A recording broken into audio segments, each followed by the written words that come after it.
ভাইয়ের একটা প্রশ্নের উত্তর আমি দিতে চাই। ভাই বলছে যে সাধারণ মানুষ বিভ্রান্ত হচ্ছে কোন দলে যাবে। এখানে আমরা পবিত্র কোরআনকে সামনে রাখি। আল্লাহ তাআলা কোরআনের মধ্যে বলছেন, ইয়া আইয়ুহাল্লাযীনা আমানুত্তাকুল্লাহা ওয়া কুনু মা'আস সাদিকিন। হে ঈমানদারগণ, তোমরা আল্লাহকে ভয় করো এবং সত্যবাদীদের সাথে থাকো। আল্লাহ কিন্তু বলে নাই যে আলেমদের সাথে থাকো বা আলমী সুরার সাথে থাকো। আল্লাহ তাআলা কি বলছেন? সত্যবাদীদের সাথে থাকো। তো আপনারা মিডিয়ার যুগ, এখন সোশ্যাল মিডিয়ার কল্যাণে সবকিছু জানা যায়। মুহূর্তের মধ্যে আপনি চাইলে সবকিছু যাচাই করতে চাবেন। এবং যাকে নিয়ে সমস্যাটা চলতেছে সেই মাওলানা সাদ সাহেব কিন্তু এখনো জীবিত আছেন, তিনি কিন্তু ইন্তেকাল করে নাই। তো আল্লাহ তাআলা বলছে তোমরা সত্যবাদীদের সাথে থাকো। তো আজ পর্যন্ত আপনারা এমন একটা প্রমাণ বা ডকুমেন্ট দেখাইতে পারবেন না যেখানে মাওলানা সাদ কান্দলবির অনুসারীরা জুবায়ের সাহেবদের ব্যাপারে কোন রকম মিথ্যাচার একটা করছে বা তাদেরকে মিথ্যা অপবাদ দিছে।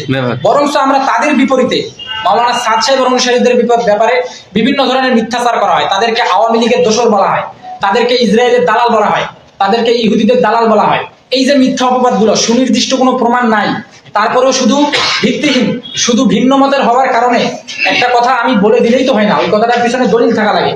তো পবিত্র কোরআনের আলোকেই আপনারা দেখেন, যারা সত্যবাদী তাদের সঙ্গে আমাদেরকে থাকতে হবে।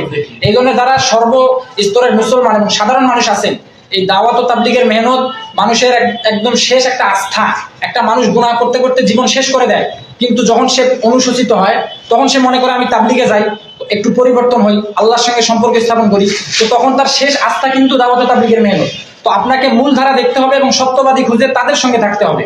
ঠিক আছে। আর একটা 11 নম্বর প্রশ্নের উত্তরটা আমি দেই, যে বলছেন উগ্রপন্থা কারা। আমি নাম নেব না, তারপরেও বলতেছি, আপনারা এই যে বিগত 5ই নভেম্বর সোহরাওয়ার্দী উদ্যানে একটা সমাবেশ হয়েছে, ওইখানকার যে বক্তারা বক্তব্য দিছে তাদের বক্তব্যগুলো রিসার্চ করবেন এবং ওদের বক্তব্যের মধ্যে কি নমনীয়তা ছিল না উগ্রতা ছিল। এবং এই যে টঙ্গীর ঘটনা হইলো বিগত 18 জানুয়ারি রাতে, 18 জানুয়ারি 17 ডিসেম্বর 18 তারিখ সকাল পড়ছে।